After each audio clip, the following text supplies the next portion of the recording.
I kind of just want to take a moment to reset the energy a little bit. I noticed that at these conferences, they can be a little dry, like not with a lot of musicality. So I'm just gonna sing a song, and then we'll call up our beautiful speakers, incredible humans and mothers and medicine folks, and we'll have ourselves a little round table, but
Bambani mis la sotla, Bambani mis la sotla ikano, chino yolo.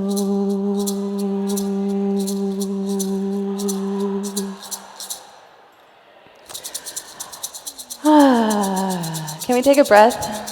Just a moment, stretch. Thank you for being here.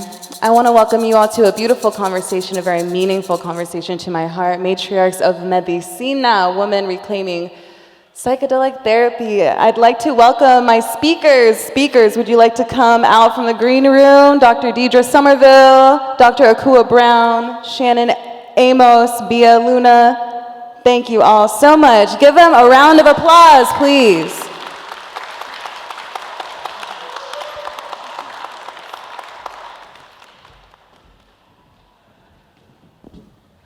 And they set it up so nice for us. We all have our own microphones. This is nice. You don't have to do the awkward pass around.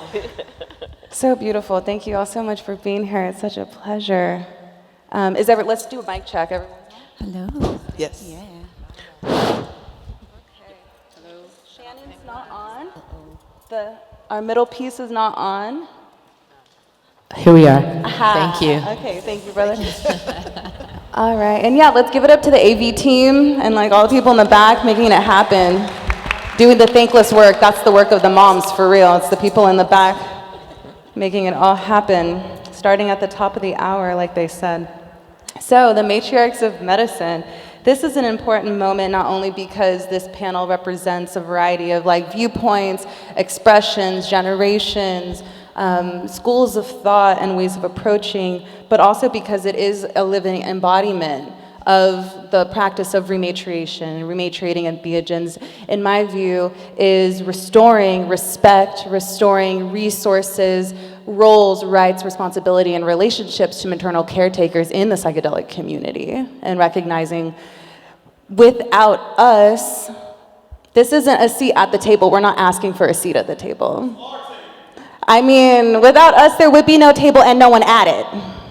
So if we could get real about that, then maybe we can sit down and listen to the wisdom that's here on this panel today. And we are spanning years, decades of knowledge here. So I just want to say thank you for all of the work, the tireless work you've done in the background of your service and therapies that has informed your work. And I want to get into how motherhood and your maternal ancestry, your caretakers, guided you to land where you are today. So my first question is, who are you and why are you here? I guess I'll start. Thank you. Hi, everyone. I am the great-granddaughter of Lavinia Fields and Maud Scott, and the granddaughter of Queena Ott and Beatrice George, and the daughter of Gwen Sexton. That's who I am. I am their carriers, and I'm the mother of Madison Somerville and Paul and Miles, Michael, and I think I have all four. I have four of them: Miles, Paul, Michael, and Madison Somerville. So that's who I am. I am a daughter, and I'm a carrier of their ways. I'm a carrier of their works. I'm a carrier of their history. And I'm a member of the community here. I actually have been here. I'm born and raised in the Bay, from a lineage that I just mentioned. Spent many, many years in Chicago, but I like to say, for those who are experienced with the Orisha, that Alegba kicked me out of Illinois and brought me back home. And Oshun made sure the rivers were flowing well enough for me to get here safely. Yeah, that's my mama. So I claim that, and so I'm happy to be welcomed back into community that has embraced me and that has brought me into an opportunity to learn more about myself and to further my selfhood and to be a productive and good member of the community, I guess, as it were. That's the goal, right? So that's me. Yay. I'm so glad to be a member of your community. I'm glad to be in community with you.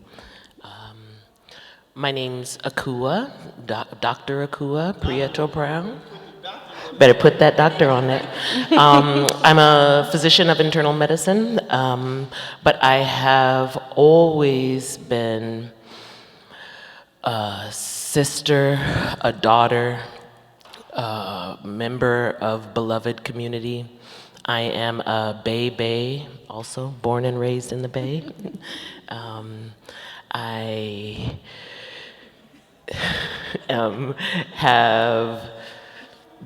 I'm blessed to be on this stage with you all today. Though I am not a physical mother, I am a healer and a caregiver, and I do value all of the folks who I am honored to walk with on the path towards better health and towards happier futures. I call myself a co-conspirator on the path to our collective liberation. So. Thank you. I'm honored to share the stage with you. My name is Shannon, with all of you. My name is Shannon Amos, and I am the granddaughter of Dorothy Mickelson, daughter of Noel Mickelson, mother of Kiera Noel, and I am a medicine carrier. I work with the medicine in Peru and Costa Rica and Tulum and Playa del Carmen, where I live. I work with entheogens and also with ayahuasca. I was trained under the Shipibo Kanibo people in Maestra Wasina, and very honored to serve. I was in my first sit with plant medicine that I got the download that I would be creating a space for Black and brown people. And I got my ass kicked in that first ceremony, and I was like, what? No, this is not gonna happen. But several years later, I fulfilled that calling, and now I hold space for people of color, for marginalized communities, and those who now have the language to be in the room. We welcome everyone, and just honored to bring the work of the lineage of various communities, indigenous communities that I've worked with, and honoring those communities. I'm so grateful to be here with all of you in this powerful conversation. Really, really honored for the invitation and to be in this community with all of you. Beautiful to see the space continue to grow. My name is Bia Luna. I am a mother to twins, Phoenix and Sequoia. I am a psychedelic doula, a ceremonialist, a lover, a somatic coach. I hold safe spaces primarily for women and gender expansive persons to come back home to the healer within. So I am not a healer, I'm a mirror. And yeah, I believe that we have the medicine within us, but I really think it's in community that we become medicine for one another. And I think it's in these spaces, it's community medicine that we need more than ever, and these reflections of the goodness within us, and for our shame and our stories to be told in safe spaces. So I am on a path continuing to hold this prayer and create these spaces through ceremonies and retreats in the Northern California and beyond. Thank you, Bia. Good to have you all here. Thank you so much for calling in all those, the benevolent ones and the ones whose laps that we sat in and grew inside of. And I am really moved by what it is to be part of generational knowledge and to be handed down wisdom, skill sets. And I am so curious about, you know, those people we all called in. What are some of those lessons that we've received from them that really like colors the way that we show up for people? Like, I know we all have a turn of phrase, like my father's an ancestor, for example, and like, you know, hearing his voice in my head in real world situations guides my hands sometimes. And so that is the place that I'm looking to pull from today is what are some of those pieces that have been given to you by the ones before you that influence the way that you move? So anyone, if they can pull the threads, or if you need more time to pull the threads, that's a deep thread to pull. But if anything, generational wisdom comes from you, would you mind sharing a piece or two with us today? I think I'm ready to share. I had the distinct honor, because a lot of people in my family had babies young. I grew up with my great-grandmother, who I named. She was a hoodooist, so she would go to the respectable missionary Baptist church during the day, and then in the afternoon, after 3, after all the services are over, we went to her real church, where we were always wearing white and doing the rituals that she carried with her and that I had to learn from her. And I learned from her that the real medicine that we're looking for oftentimes comes through in ways that we can't predict, we can't control, we can't always navigate, but we always have to be open, but open in a way where we're guided. So, so she taught me the importance of listening, the importance of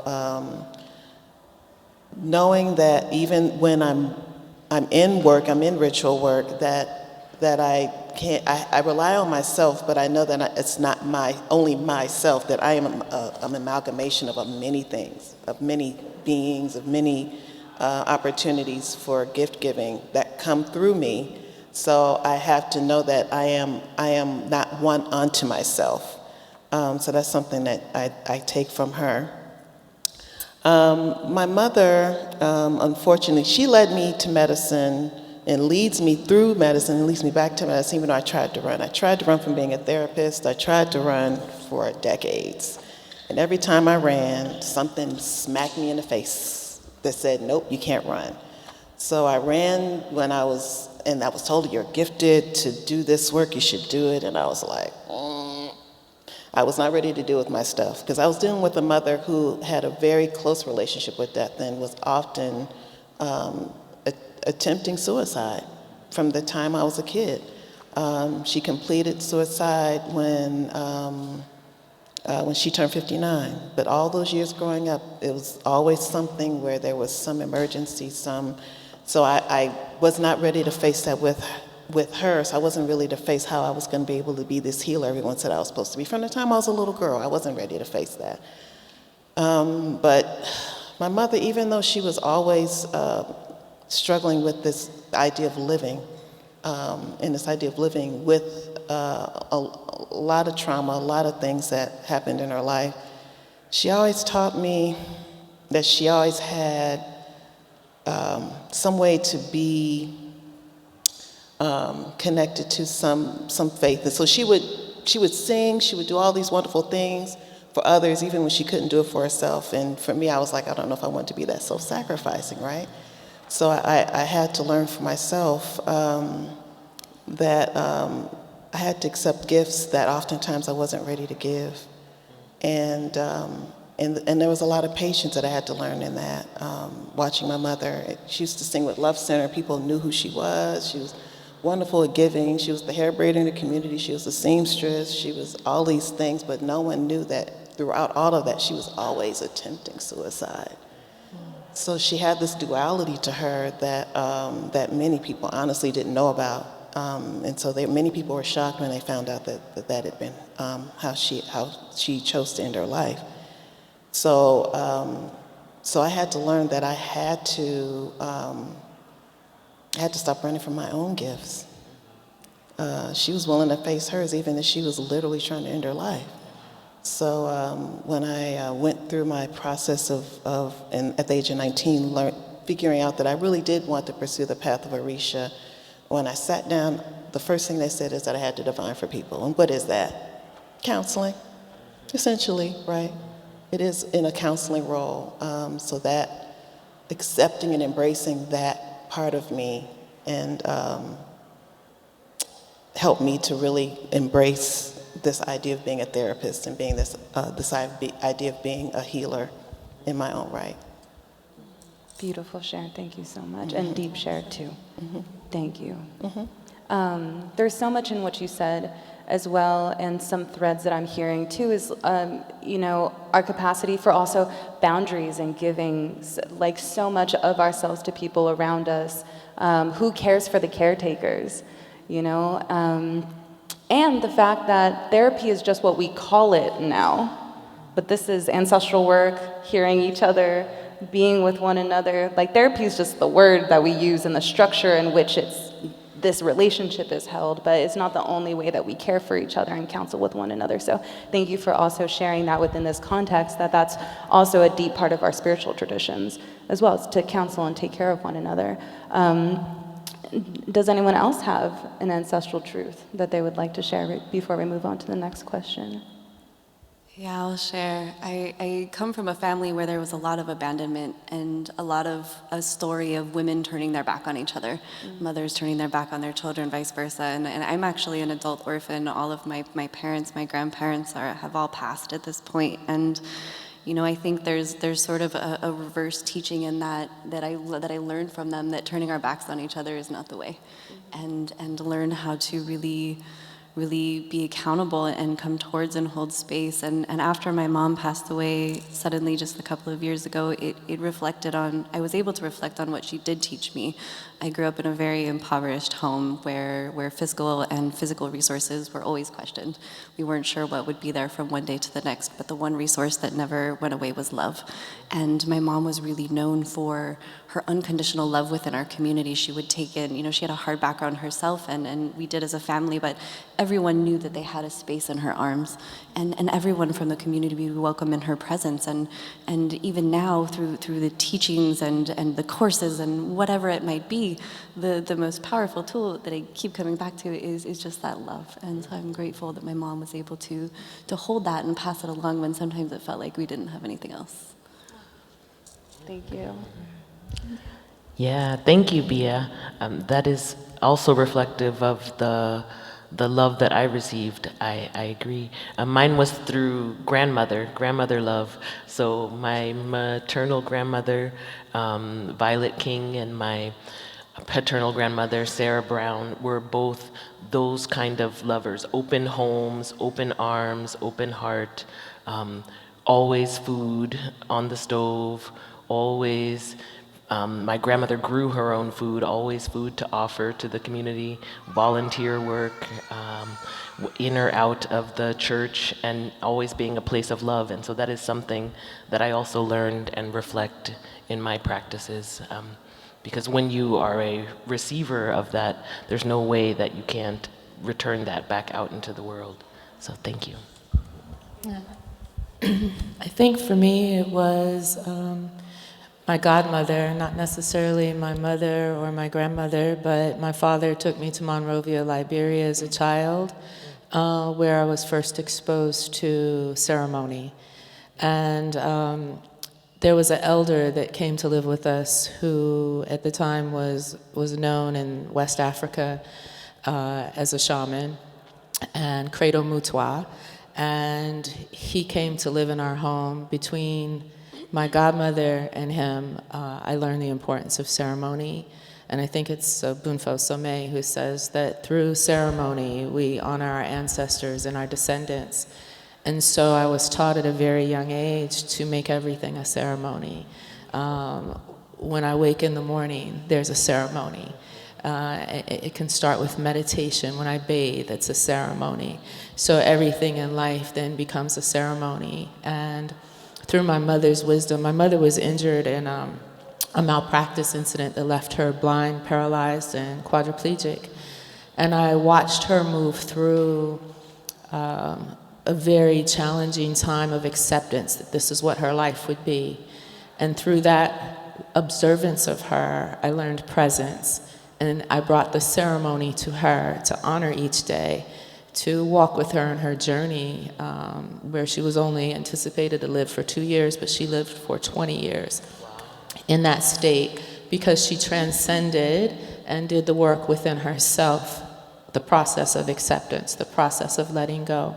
And that process helped to change me.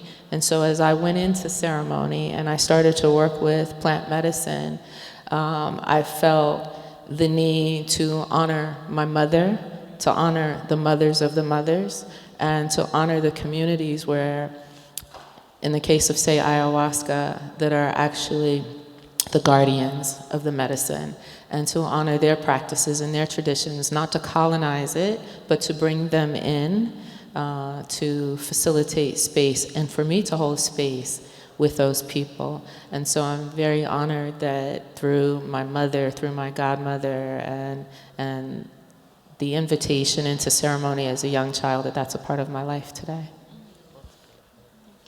Thank you. It makes me think about just the nature of being in the home space and like the cooking and the open door policy and the sharing and the, when we're in these rigid confines of like regulation and licensure, I wonder, how do those things exist? How can you create that feeling of home for the people that you're caring for, within the structure? Because I know within the birth space, doulas and midwives, there are certain kind of edges that you are not meant to cross with people that are called client. And so I think for you, Dr. Akua, I am wondering how do you grapple with that as a physician, within this structure, to still create that sense of warmth? I'm very bad with structures, and I don't like rules. But honestly, I do also like my license, and I would like to be able to keep practicing in this capacity. So, I mean, the way that I do it personally is by coming from a path of humility to know that I myself am a tool to help the folks that I work with get to the place that they want to be. So whether that's in my work as a physician or as a prescriber or as a caretaker in the medicine space, it's knowing that it's not about me, that it's really all about you and where you want to be. And I do that first by my humanity, second by listening, and thirdly by making sure that I keep all of my hang-ups, my isms, my things that might be clouding my vision out of your way, by being that vessel through which all the information I have and I've received from years of study and from my ancestors can be shared with you to get you towards your goals. So yeah, listen to rules, if you want to. But I think you gotta first listen to your guiding light and your heart and what's right for you inside of yourself. That's basically how I do it. Thank you so much. Thank you so much for also weaving humor into it, because it's like a playful boundary sometimes. And I kind of, and I know this is not a question that I asked, that I wrote down, because we're improvising now, because y'all are so rich. But, it has me thinking, because I think women get pigeonholed often, and maternal caretakers get pigeonholed often into, yes, the care profession, but often the soft skills. But what I know from my mother and my mother's mother is that they are like genius scientists, have incredible memory retention, identify plants like to a T, like their cognitive ability is vast and deep, and like they make amazing folk medicine scientists. And so I really kind of want to like open up that conversation around, yes, like we could do the emotional care and all that stuff, but like we're hella smart too. So like, does anyone feel that too? Because I feel like there's this, oh, we're counselors, we're nurses. And I was like, but you're a doctor. That is correct. Yes, and I do have a lot of knowledge. And you're hella smart, and you remember how many years of medical school did you have? 6, yeah, plus 3 years of residency, yeah. So I did a lot of work to get here, but that's what I feel like. I feel like I have this information that I would like to share with you and help you get to where you need to be. But yeah, I ain't stupid. Yeah. I think a lot of it now is educating the community. I know that as I first entered in the community, I came from an entertainment background. I had nothing to do with this space that I'm in now. And my family, initially, it was the stigma of working with plant medicine. It's like, okay, what drugs are you doing and who are you doing it with? And really having to educate and bring that education and knowledge and wisdom into, and being able to share the holistic aspects of that, and creating those healthy boundaries within the family, within my own community, of understanding that we are actually lifting people up. We're actually helping to break addictions and to build new neural pathways, and the science of it, as you were just saying. And I feel like that was a very important part, is bringing the education into our communities. All of that. And I can say personally, from having worked with Dr. Akua, that in ceremony, Dr. Akua is really loving, just loving, and thoughtful, and present in a way that really has always made me feel safe. So actually, I call on Dr. Akua even when it ain't ceremony, if I just need support. And I think part of it part of your question about women as technology holders, spiritual technology holders, I think there has been active work to undermine our own connection to ourselves as that. And something I'm discovering, or rediscovering, I should say, is even thinking back to what it was like being raised by my great-grandmother and my grandmother and my mother, because my mom was also very young when she had me, so it was very many hands into this pot, is that she was a master herbalist, because of what she had to learn in her training as a hoodoo, she had to be. There was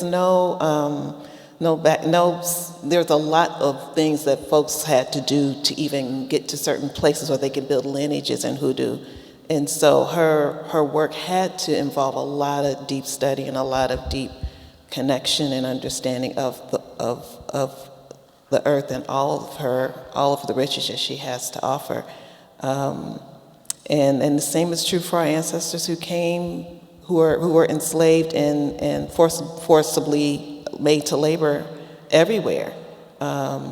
They came with much knowledge that literally not only saved their own lives, but saved the lives of the people who enslaved them.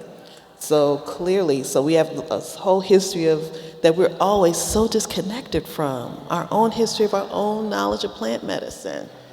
We have an ethnobotany as African descendant people that is expansive and beyond most folks' comprehension, but we are so taught to cauterize our understanding of that connection to how we have capacity to build our relationship with medicine.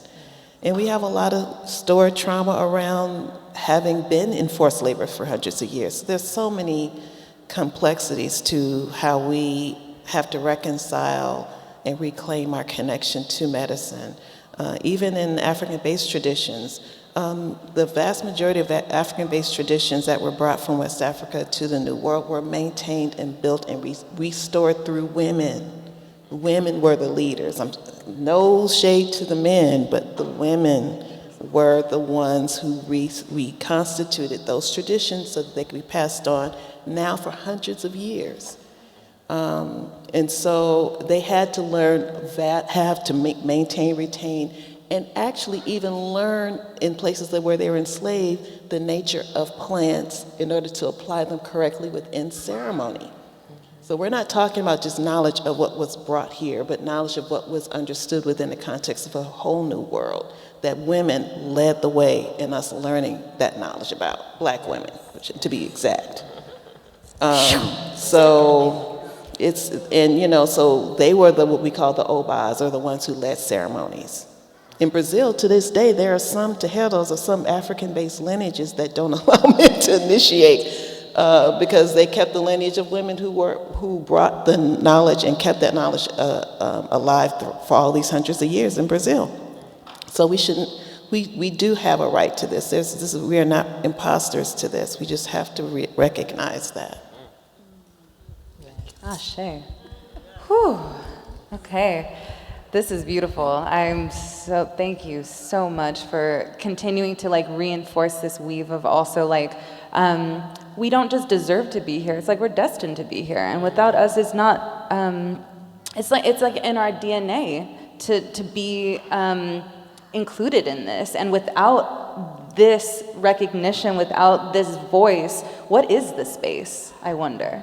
And you mentioned it's there's been an active pushing out of this, what I call the many ways of knowing, right? And I feel that in clinical studies, in this system of studying and knowing plants in that system, they look at real world lived experience, generational knowledge through oral tradition, for example, as opposed to the written word. There's a war between written word and oral tradition.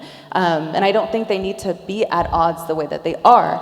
And I have a deep sense of why it's important for women, for women of color, for mothers to be in the psychedelic space, period. But I'm curious, why is it important for you? Why is it important for you to be here? Why do you show out every day? What is your duty? What is your motivation to be visible here? Why do you matter? I feel for me, on a personal level, it was so transformative. The experiences, the knowledge, the wisdom that has been gained was so transformative in helping to be perhaps the first in my lineage to do the work, to heal the generational trauma. When you have trauma in your family, when you have the memories of trauma held in your body through generations and generations, of course we all do, to be able to gain the wisdom and knowledge and feel a responsibility to share that. And perhaps that's where a part of being a mother and being a woman and the nurturing and the care and compassion, not just for my child who I've sat in ceremony with, but with community. You know, people seeing the change in yourself, to see how you've moved through trauma and changed yourself. I once had an addiction to trauma because trauma ran in my lineage. So I drew in traumatic and toxic relationships, and then through the work with medicine, healed myself and moved away from that, and family, friends, and community witnessing and observing that. It's like a fire, it spreads. I want some of that. What are you doing that I can do to help heal myself. And so that process has enabled me to share with my daughter, with friends, people who I never thought would come into the space are now in the space, and they're learning and growing, and like little seeds, we're blossoming in the community. You know, I think as mothers, this is about as close to God as you can get. And whether that's realized with a human birth or not, even just having this capacity in our bones and our being to be this connected to earth and the gift of life moving forward, I think just is such a powerful thing. And I didn't really understand what God meant until I had my daughters. In a felt way, of course, you know, I grew up going to church. Everyone tried to teach it into me, but felt is a completely different thing. And I'm gonna sound like a broken record, but I just think it keeps coming back to love. And so much of trauma is not only what happened to us, but what we didn't receive. And I think as mothers, a lot of matriarchs have this ability to love and nourish and accept and embrace and just hold these parts of us that needed it and maybe never got it. And that's definitely the heart of the work that I do, is that sort of, you know, the greatest gift someone shared one time was that my ceremony felt like a womb, and that was just about as just extraordinary of a reflection as I could have gotten, because that's the prayer, right? To just come back to that place where you can feel so safe, free of conditioning, free of stories, free of hurt, and just be held with the great mother. So that's my place and my thoughts on it. I want to know what you think, Mikaela, because you said you do have some thoughts about it. Why do we deserve to be here? Yes. Why our visibility matters.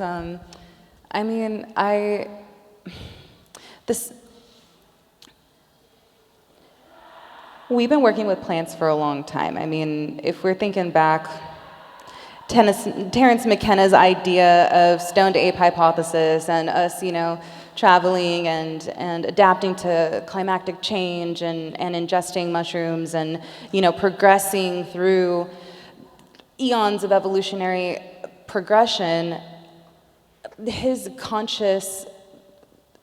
conception of how the mechanism of that evolution took place is really geared towards looking at like what that did to the hunting class and what that did for, you know, virility and like cooperation and things. And I'm like, you know, if you even had the faintest understanding of how evolution works, it happens through birth. So why are we talking about hunters and we're talking about moms who ate mushrooms and grew babies that changed and then through their inspired experiences then grew children to now adapt differently, and that happened over thousands and hundreds of thousands of years. And so for us to even have to have a thought about why we should exist in this space is like a huge problem in my opinion. It's like, you don't even know where you come from. You don't even know or have a reverence for like the mechanism of birth. You don't have a reverence for the mechanism of like a woman's body. I recognize that like in midwifery, because of my work in the birth space, like there was a shifting in the hands of power that took place, because most of the business of birthing babies was through generational knowledge, was through lived experience, was through sitting at your grandmother's feet while she was birthing babies, and there was just no room for white men in that room for a long time. And so in the generation of the Americas, like there was an earnest effort to like snuff out traditional healers and to snuff out like ethnic whites, even Italian women, Romanian women, women that like were ethnic, and shift the responsibility so that they could just tinker with our body and fumble around in the fucking dark and kill a bunch of children. And so this is happening in psychedelics. This changing of hands of power, this like erasure of the roots system for which we all are benefiting from right now. And if we forget like Maria Sabina, if we forget like the grandmothers, if we forget indigenous women, if we forget black women, if we forget traditional healers, where is this space gonna go? So that's why I visibilize myself. I love conversations like this. Like we not only deserve to be here, but without us, this space isn't safe. Yes, it has to be. It's beautiful. Thank you. Yeah. Thank you. That was good. Thank you. Okay, now your turn. Yeah, I tried it.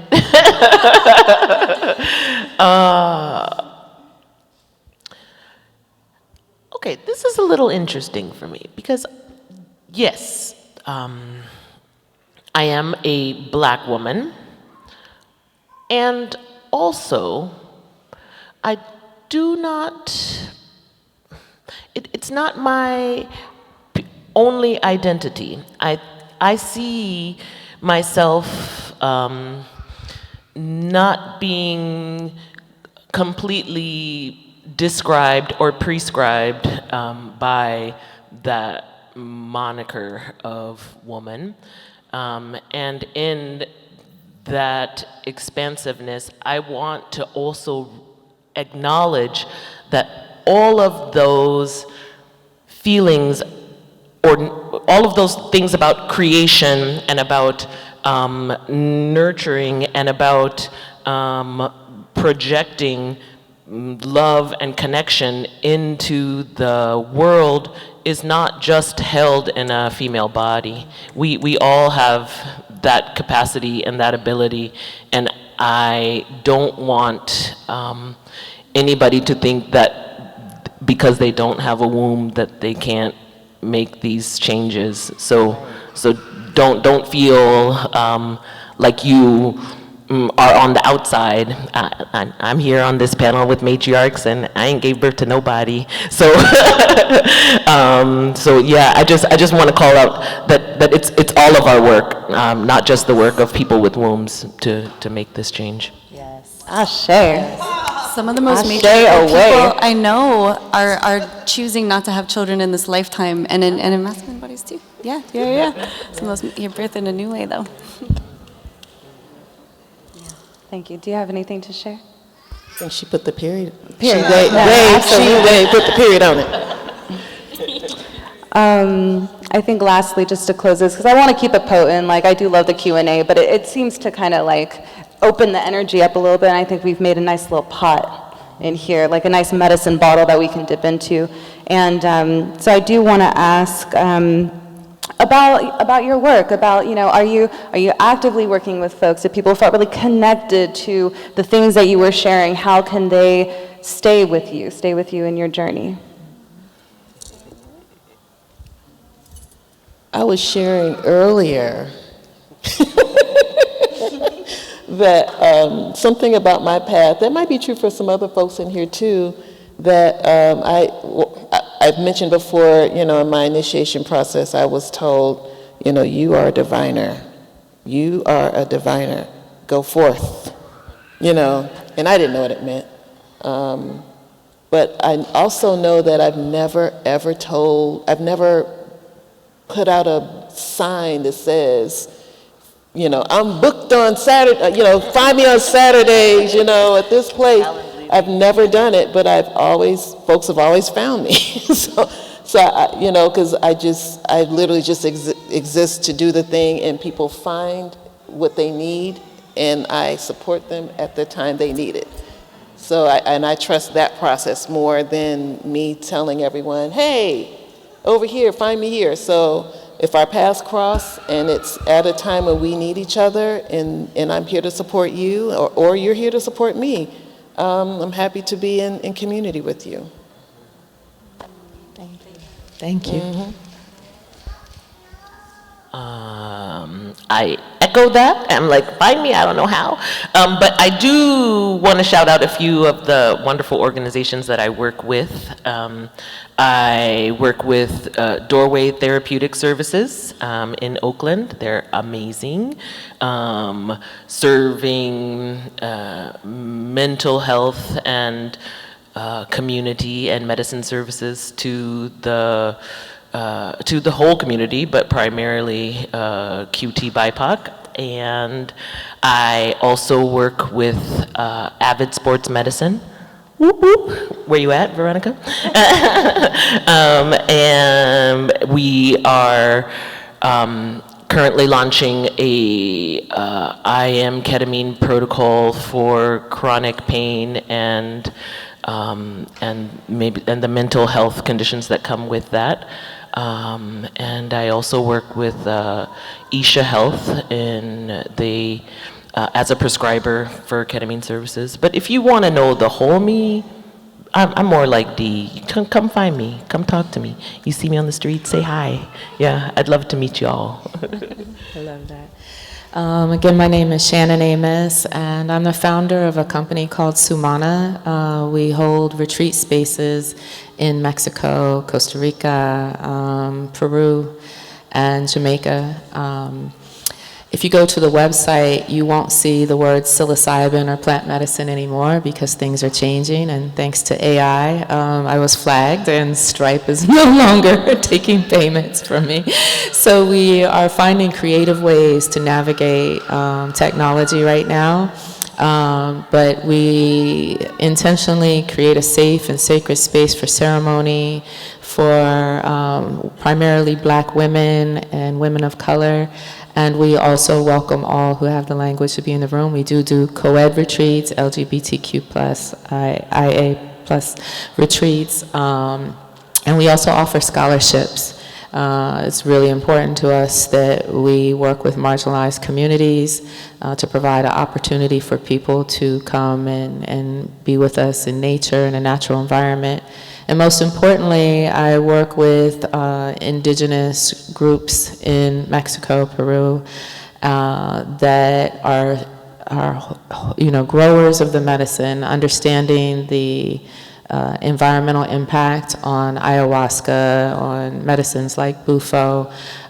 We work with groups and tribes that are growers, that are ethically sourcing. We pay fair wages. We work with women's co-ops. And while I organize and create the space and hold space, it is the actual people who come from the lineage and the traditions of serving medicine that we honor and work closely with. And I'm grateful to have built those relationships. You can find me on Instagram at Shannon Amos Wellness, and Sumana is my business. Thank you. Again, my name is Bia Luna. I am often holding really intimate small group ceremony spaces for women and gender expansive persons, primarily in Northern California. More of my co-ed spaces take place in Southern California with my dear friend Adrian. Outside of those spaces, I'm floating around the Bay doing things like sound baths and brunches to just come together and explore this work and to be in community. The next one will be in June. I'm super excited, but yeah, I'm excited. And then these places like this and community, the greatest connections are happening in spaces like this. So feel free to pull me aside. But outside of that, I'm on Instagram. There's a lot of underscores and things, but it's Bia Luna or bialuna.com. We'll circle you back there. But I would love to drop in conversation and learn from you.